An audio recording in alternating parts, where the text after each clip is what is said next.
There are no financial interests involved. So we all know that change is happening very rapidly all around us in every field. The technology in the medical field as well as in the ophthalmic field is changing very rapidly. By the time you have mastered a machine and known how to use it, there is a new model that is available in the market. The practice patterns are also changing. The kind of things that the patients expect out of an ophthalmic practice is changing. Patient profile, patients becoming much more demanding. They are very aware with the use of internet and the information that is freely available, demanding patients with a lot of questions. And amidst all this, we ourselves as doctors have also changed. We have a different kind of lifestyle as compared to a generation ago. We want a better work-life balance, more free time. So the way we practice medicine has to change amongst all this. And because of these changes in the way ophthalmology is being practiced now, sometimes if you're just a lone doctor practicing on your own, you feel as if there are these lot of sharks that you have to deal with because the patients are demanding, there is industry, you have to get into some sort of a marketing, you have these insurance tie-ups, you're expected to provide a 5-star hotel kind of an ambience, which is difficult, and all these medical legal regulations as well. So while your residency training prepares you for diagnosing, treating, operating, but it doesn't treat you to handle all these problems. The good thing is that ophthalmology is a growing field in India, unlike many other industrialized countries where it may have become static, but it may actually be declining. And the practice of ophthalmology is becoming much more widespread. Earlier, there were only a few centers which boasted of doing good work in ophthalmology. Today, good ophthalmic work is done in so many small cities and towns, and this is becoming more and more widespread. The private health expenditure in our country is growing as the incomes of people grow. The money that they spend in private health is also growing. This is good news for everybody who's related to healthcare industry. The other thing in our country is that we have an increasingly aging population. So cataract surgery being the bread and butter of ophthalmology, the number of cataract surgeries is steadily increasing because the number of elderly patients who are in that age group is increasing, and also their income is increasing. Now, the elderly people also have more disposable incomes which they can spend on their health issues. And one sobering thought is that of all these cataract surgeries that are done in our country, probably even 50 to 60% even today are done in the charitable sector, and it is only the rest of the 40-50% that we all want to get a share of. So today the practice patterns are changing. There are many different methods that are available, and the options that are available are that you could work in an academic institution, either in the government or the non-government setup, or you could join a government service at various levels ranging from a community health center to a medical college, regional institutes of ophthalmology that have been set up by the government, or many people that still end up doing by default is an individual private practice, or after your residency you can go for a short or a long stint overseas. You can opt for group practice. This is being increasingly talked about now. Or you could join one of these corporate chains which are opening up and they're expanding, and they are in an expansion mode right now. Or you could join a charitable institute, and some people who get quite fed up of medical practice or ophthalmology even go for something absolutely altogether different. One of these is you do an MBA, and who knows, you could actually be sitting on top of the doctors who are your colleagues by becoming the head of the institution.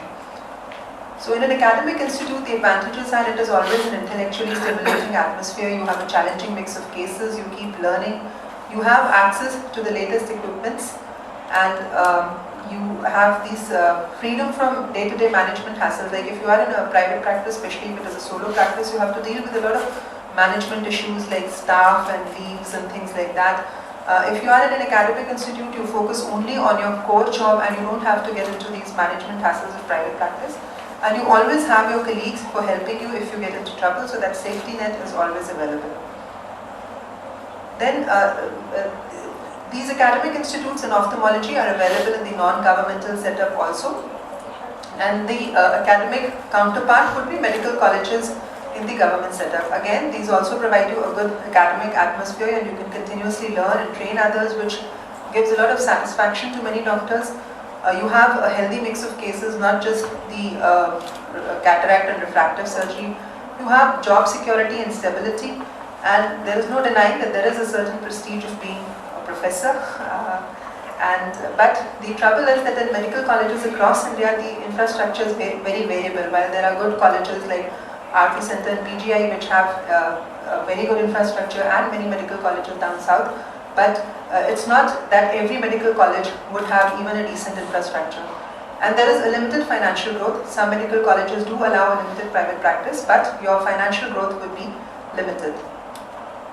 If you join the other kind of government jobs, you actually can help the needy patients who need you at various levels, right from community health center to district hospitals which may be equipped to do cataract surgery. Initially, if you are in a government job, you should try to go to a place where you're not alone, because sometimes handling a patient all alone is difficult.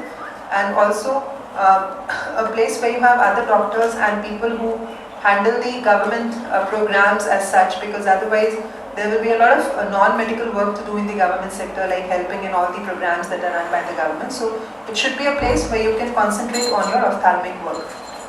The facilities available again are very variable. While some states have very good facilities available in the government sector, for example, a civil hospital in Gujarat is equipped and does a lot of subspecialty surgery, but not every government setup has good facilities, and some of them may actually be very frustrating to work in.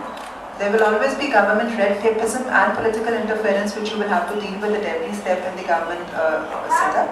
But all in all, these jobs provide you a good option for having an easy, comfortable life with job security and stability. Then we come to private practice. Even today, most ophthalmologists end up in private practice by default.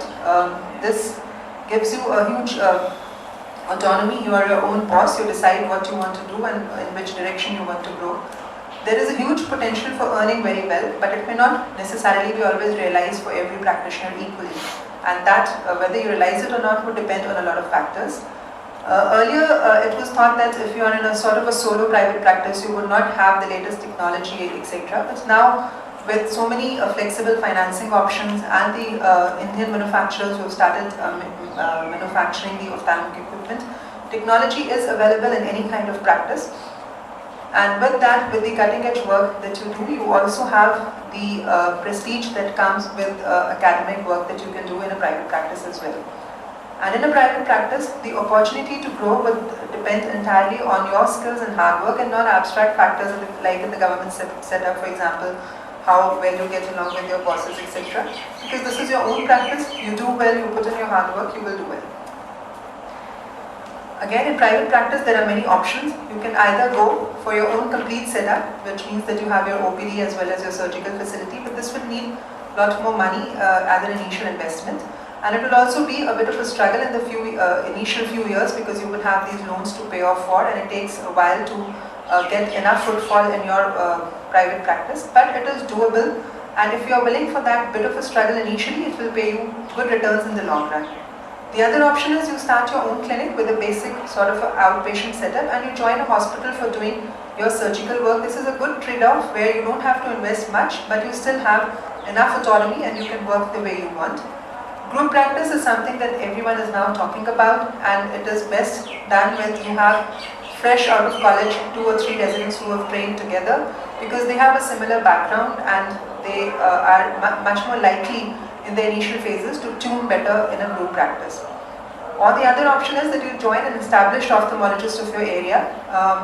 If the ophthalmologist is about to retire and does not have a son or daughter who's going to get into it, it is even better for you. But in most of these established practices, you can make a place for yourself only if your focus of area would be subspecialty. If it would be only cataract and refractive surgery, then you would probably be taking patients from the same pool. So unless there are a huge number of patients, it may not be very successful in the long run. So now, solo practice, which is what I think the majority of ophthalmologists still do in our country. There is absolutely nothing wrong with solo practice. Some of the greatest ophthalmologists all over the world initially started solo, and as they grew, they employed other doctors. And the good thing is, like we said, there are no conflicts. But group practice is something which is becoming almost a buzzword. Everybody talks about it, and even though everybody is talking about it, there are very few models that you can see which are practicing group practice and have been able to stay together for a very long time. However, the number of group practices that are now forming is increasing, so hopefully in the next few years we will have these models where we can look up to. And like I said, if a fresh out of training people, 2 or 3 with similar background, then they are likely to stick around together. And this is because the fresh trainees are increasingly hesitant to face all these problems all alone. So to have 2-3 people together gives you a lot of moral support.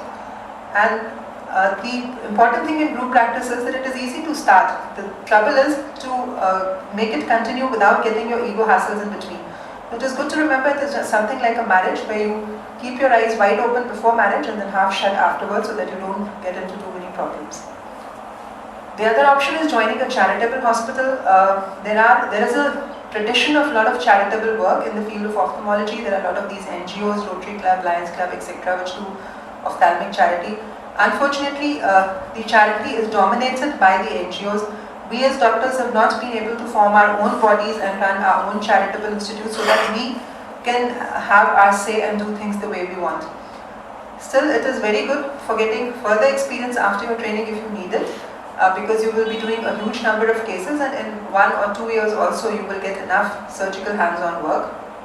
Earlier the money that doctors got in charitable hospitals was less, but now this is also increasing, and charitable hospitals offer good salary because they don't just do charitable work, they also do simultaneous paid work on some cases, FIGO, etc. And you have a good life in these charitable institutions. The only thing is, with increasing age and your family requirements, you may have to move out to locations which are better suitable for you, unless this charitable institution gives you a good mixture of financial comfort as well as a good location. Now there are an increasing number of corporate chains of eye hospitals which are opening centers all over India. These provide doctors with a good work-life balance as well as good money. You obviously have to be very good. You cannot be mediocre and survive in these institutes. So if you are valuable for the corporate eye chain and you can give them good results, then you will have a good life there. You don't have normally non-clinical responsibilities, but some hospitals may ask you to do other things like in form of social networking. But you will not have any management hassles like you have to manage your staff or you have to help in the management of finances, etc. You will be doing only your core clinical work. But many of these corporate hospitals work like industry, so there will always be this pressure of achieving targets or a certain objectives that they set for you in terms of financial returns. Many people say that with the emergence of corporate eye chain hospitals, the small units will be wiped away. But as of now, if you can efficiently run a small unit and provide the same sort of ambience and facilities that the corporate chains provide, or even less than that, but do good work, because there is such a diversity of patients in India, they're not really a threat right now, but you need to, the small units also need to get their act together on many other fields. Then mergers and acquisitions are now happening because it is also difficult for the corporate chains to run all the hospitals themselves. And it also provides the benefits to the individual doctor of having a lot of their administrative work run by the corporate chain. So it is a new model. Corporate chains are taking over practices, helping them in certain fields while the doctors continue to do their clinical work.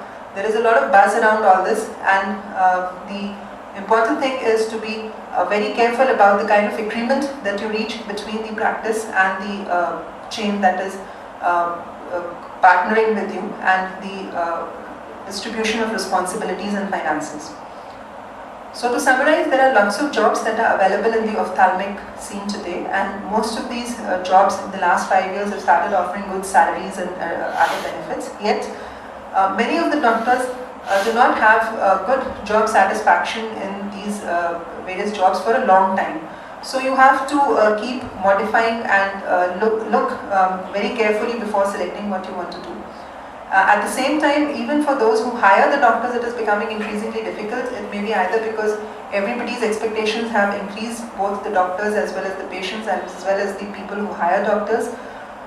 So you must choose very carefully, and if that plan doesn't work out for you, always be ready with a plan B.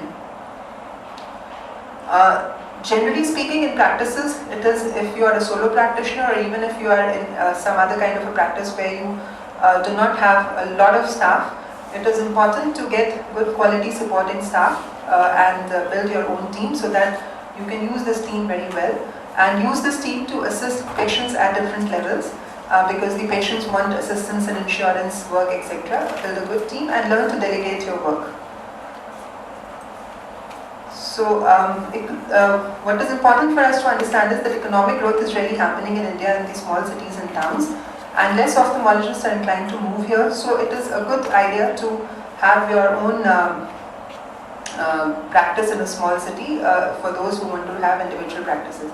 So to conclude, to use a cliche term, we are living in exciting times in ophthalmology where a lot is happening around us. The technology is evolving, new practice patterns are emerging, financing options are improving, and with all this you have a lot of choices, and you must choose what suits you, what suits your temperament, what you want to do, and also with your family requirements as to what your spouse wants to do, etc. But do not feel pressured by what we call trends. There are some people who say that, okay, in the next 5 years, this is it going to be and everything else will be wiped off. But in a country as diverse as India, with the kind of diverse patients that we have, there is a place for every kind of practice, at least for the next few decades. There is enough space for everyone. The most important thing is good training is a must. You must get good training because you cannot compromise on competence. Everything else can be a compromise. And get your training as early as possible, because as age advances and your responsibilities increase, it will become increasingly difficult to give your entire time to getting a good training. And concentrate not just on CMEs but on overall professional development in terms of doing your medical work well as providing a good satisfaction. And what I would recommend is after or between your residency, spend some time to visit some private practitioners, academic institutions, etc. so you get an idea as to what kind of work is done in these different setups. And also when you're doing your residency, develop your networks, get to know your seniors, your alumni, etc. They are the ones who will help you if you want to get into, say, a fellowship overseas, outside India, etc. So you get success from making the best use of what you have. Thank you.